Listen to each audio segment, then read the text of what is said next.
Hello, Morongo Basin, and listeners around the world online at Z107.7fm.com. Here is the Z107.7 local news for Thursday, December 11th, 2025.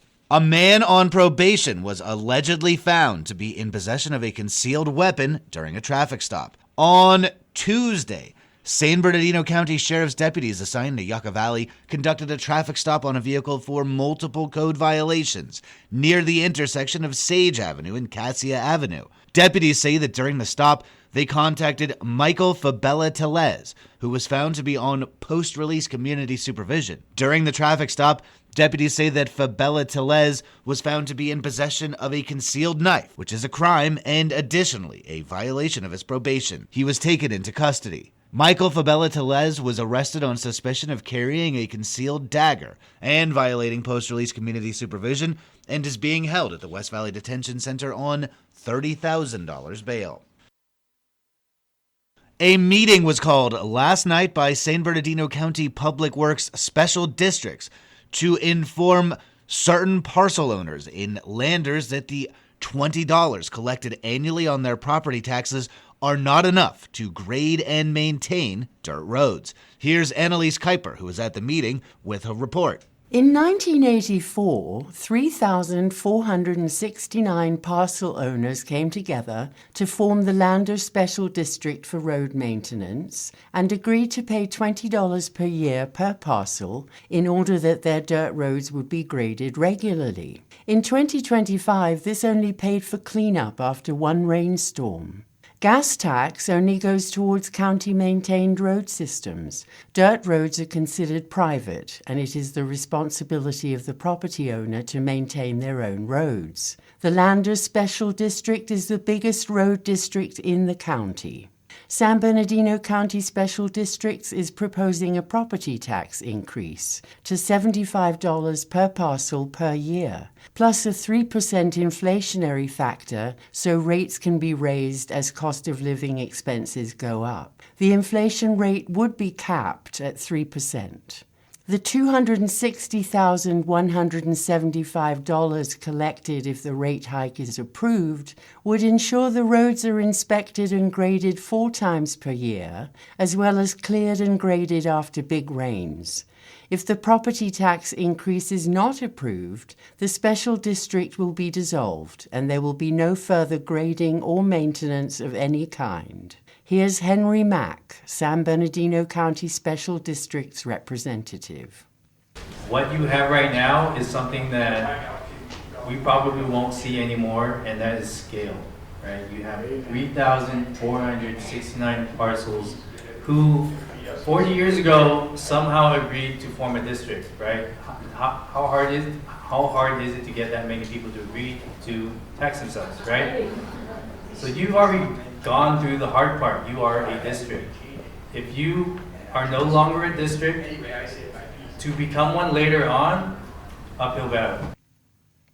The meeting was packed, and Henry Mack and Rudy Guerrero, the representatives from San Bernardino County, did their best to field the often argumentative comments from Landers residents. Many mistrusted the county's intentions and did not believe they would see any improvement in their roads. Some approved of the property tax increase, but balked at the 3% inflationary factor. A Proposition 218 notice informing taxpayers of the proposed increase will be sent out to all parcel owners in January of 2026, offering an opportunity to vote yea or nay on this matter. A simple majority wins the vote, so 50% plus 1 would pass or fail this tax increase. If the increase is approved, the $75 would be on the 2026 November property taxes, and road improvements could begin in January 2027. Reporting for Z107.7 News, I'm Annalise Kuiper. Joshua Tree National Park Superintendent Jane Rogers was at this week's 29 Palms City Council meeting, where she recognized some local businesses and residents who helped keep spirits up during the federal government shutdown. Online news editor Robert Hayden has more.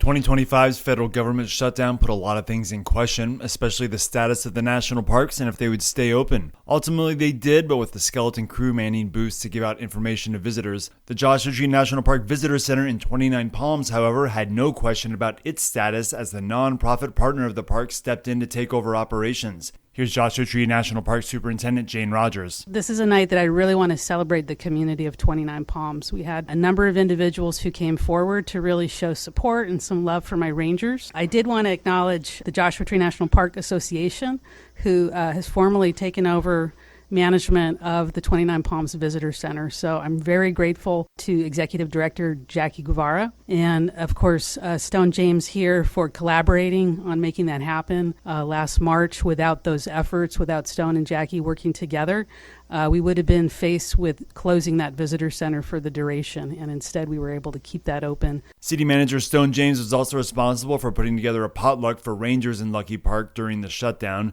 Rogers also thanked Heidi Grant from the 29 Palms Inn. To thank her personally for really opening up the doors of the 29 Palms Inn and welcoming in park rangers. Her and a number of her friends in the community made a fantastic dinner for us. You guys had a little music playing, and it was just a great way to lift our spirits. And so, Heidi, on behalf of Joshua Tree National Park and the Park Service and my team, I just want to thank you for that.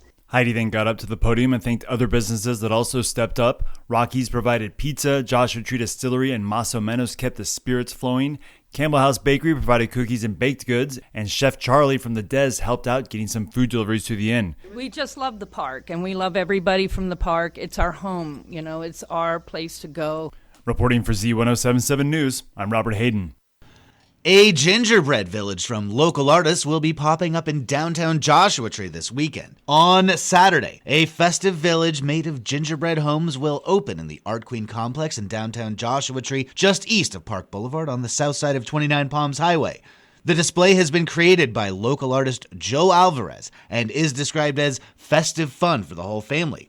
Come through the gingerbread village on Saturday from 2 p.m. to 5 p.m. at the Art Queen in Joshua Tree for fun, goodies, and photos.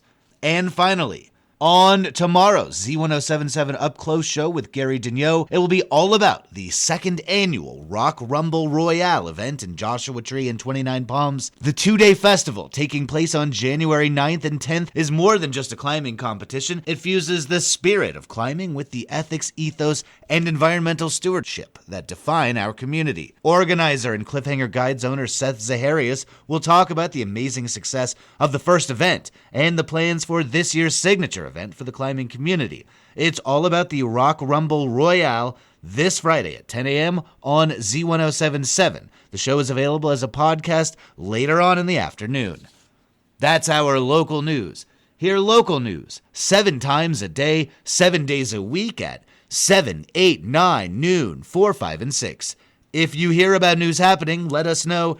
Email us at tips@z1077fm.com. Reporting for the Morongo Basin News Leader, the award-winning Z1077 Local News, I'm News Director Jeff Harmatz.